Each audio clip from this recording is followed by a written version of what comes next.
ತಮಿಳಿನ ಖ್ಯಾತ ನಟ ಹಾಗೂ ನಿರ್ಮಾಪಕ ವಿಶಾಲ್ ಪರಿಸ್ಥಿತಿ.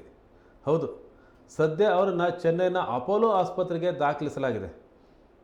ಇತ್ತೀಚೆಗೆ ತಮ್ಮ ಮದಗಜ ರಾಜ ಚಿತ್ರದ ಪ್ರಮೋಷನಲ್ಲಿ ಪಾಲ್ಗೊಂಡಿದ್ದಂಥ ನಟ ತೀವ್ರ ಅಸ್ವಸ್ಥತೆಯಿಂದ ಆಸ್ಪತ್ರೆಗೆ ದಾಖಲಾದರು. ಈ ವೇಳೆ ಅವರು ಮೈಕ್ ಹಿಡಿದಿದ್ದ ಕೈಗಳು ನಡುಗ್ತಾ ಇದ್ದು, ಮಾತುಗಳು ತೊದಲುತ್ತಾ ಇದ್ದು. ಇದು ವಿಶಾಲ್ ಅವರಿಗೆ ಏನೋ ಆಗಿದೆ ಅಂತ ಅವರ ಅಭಿಮಾನಿಗಳ ಆತಂಕಕ್ಕೆ ಕಾರಣವಾಯಿತು. ಇದೀಗ ಅವರ ಆರೋಗ್ಯದಲ್ಲಿ ಮತ್ತೆ ಏರುಪೇರು ಆಗಿದ್ದರಿಂದ ಅವರನ್ನು ಚೆನ್ನೈನ ಪ್ರತಿಷ್ಠಿತ ಅಪೋಲೋ ಆಸ್ಪತ್ರೆಗೆ ದಾಖಲಿಸಲಾಗಿದೆ. ನಟ ವಿಶಾಲ್ ಅವರು ಅತಿಯಾದ ಜ್ವರ ಮತ್ತು ನಿಶ್ಶಕ್ತಿಯಿಂದ ಬಳಲ್ತಾ ಇದ್ದರು. ವೈದ್ಯರ ಸಲಹೆ ಮೇರೆಗೆ ಅವರನ್ನು ಆಸ್ಪತ್ರೆಗೆ ದಾಖಲಿಸಲಾಗಿದೆ. ವಿಶಾಲ್ ವೈರಲ್ ಜ್ವರದಿಂದ ಬಳಲ್ತಾ ಇದ್ದಾರೆ ಮತ್ತು ಕೆಲ ದಿನಗಳವರೆಗೆ ಅವರಿಗೆ ಸಂಪೂರ್ಣ ಬೆಡ್ ರೆಸ್ಟ್ ಅಗತ್ಯ ಇದೆ ಅಂತ ಅಲ್ಲಿನ ವೈದ್ಯರು ದೃಢಪಡಿಸಿದ್ದಾರೆ. விஷால் சார் ஆடவே கூடாது வாழ்க்கையில் அப்படின்னு சொல்லும் போது நான் டோர் ஓப்பன் பண்ணி பாறேன், இவரு தான் பாடுறாரு அப்படின்னு சொன்னாங்க.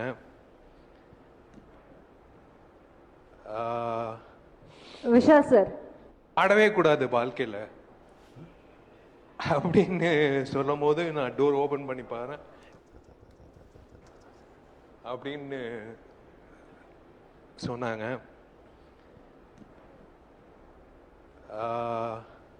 விஷால் சார் ஆடவே கூடாது வாழ்க்கையில் அப்படின்னு சொல்லும் போது நான் டோர் ஓப்பன் பண்ணி பாறேன், இவரு தான் பாடுறாரு அப்படின்னு சொன்னாங்க.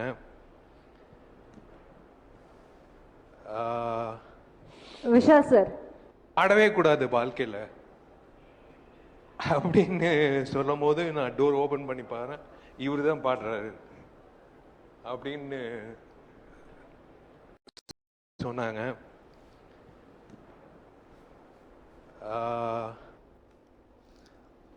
ವಿಶಾಲ್ ಒಬ್ಬ ಬರೀ ನಟ ಅಲ್ಲ, ನಿರ್ಮಾಪಕ ಮಾತ್ರ ಅಲ್ಲ, ಒಬ್ಬ ಸಂವೇದನೆ ಇರತಕ್ಕಂಥ ಒಬ್ಬ ಸಹೃದಯಿ ಸಂವೇದನಾಶೀಲ ನಟ ವಿಶಾಲ್.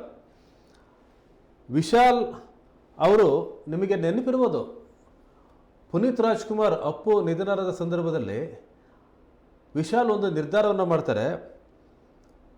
ಪುನೀತ್ ಅವರು ಒಟ್ಟು 1800 ಮಕ್ಕಳಿಗೆ ಓದಿಸ್ತಾ ಇರ್ತಾರೆ. ಪುನೀತ್ ಅವರು ಬೇರೆ ಬೇರೆ ಶಾಲೆಗಳಲ್ಲಿ ಇರ್ತಕ್ಕಂಥ ಮಕ್ಕಳ ಓದಿನ ಸಂಪೂರ್ಣ ಜವಾಬ್ದಾರಿಯನ್ನು ಪುನೀತ್ ರಾಜ್ಕುಮಾರ್ ತಗೊಂಡಿರ್ತಾರೆ. ಅದು ಅವರು ಪುನೀತ್ ರಾಜ್ಕುಮಾರ್ ನಿಧನ ಆಗೋವರೆಗೂ ಸಹ ಗೊತ್ತಿರೋದಿಲ್ಲ, ಯಾರಿಗೂ ಗೊತ್ತಾಗ್ಲಿಕ್ಕೂ ಬಿಟ್ಟಿರೋದಿಲ್ಲ ಪುನೀತ್ ರಾಜ್ಕುಮಾರ್. ಆದರೆ ಪುನೀತ್ ರಾಜ್ಕುಮಾರ್ ನಿಧನ ಆದ ನಂತರ 1800 ಮಕ್ಕಳ ಓದಿನ ಜವಾಬ್ದಾರಿನ ಪುನೀತ್ ರಾಜ್ಕುಮಾರ್ ವಹಿಸಿದ್ರು, ಯಾವ ಜವಾಬ್ದಾರಿನ ವಹಿಸ್ಕೊಂಡಿದ್ರು ಆ ಜವಾಬ್ದಾರಿನ ಇದೇ ವಿಶಾಲ್ ವಹಿಸ್ಕೊತಾರೆ.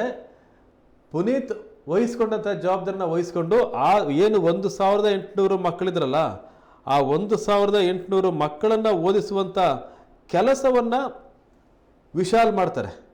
ಈಗ ಅವರ ಆರೋಗ್ಯದಲ್ಲಿ ಏನೋ ಒಂದು ಸಣ್ಣ ಏರುಪೇರು ಕಾಣಿಸ್ಕೊಂಡಿದೆ ಅಂತ, ಬಹುಶಃ ವೀಕ್ನೆಸ್ ಅಥವಾ ಮತ್ತೇನೋ ಇರ್ಬೋದು ಅದು. ಹಾಗಾಗಿ ಈ ಪುನೀತ್ ರಾಜ್ಕುಮಾರ್ನ ಅತ್ಯಂತ ಆತ್ಮೀಯ ಕಾಲಿವುಡ್ ಗೆಳೆಯ ವಿಶಾಲ್ ಅವರು ಆದಷ್ಟು ಬೇಗ ಗುಣಮುಖರಾಗಲಿ ಅಂತೇಳಿ ಕನ್ನಡಿಗರು ಸಹ ಹಾರೈಸ್ತಾ ಇದ್ದಾರೆ.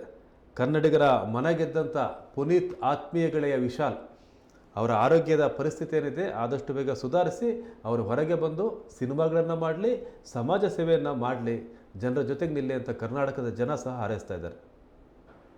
விஷால் சார் ஆடவே கூடாது வாழ்க்கையில் அப்படின்னு சொல்லும் போது நான் டோர் ஓப்பன் பண்ணி பாறேன், இவரு தான் பாடுறாரு அப்படின்னு சொன்னாங்க.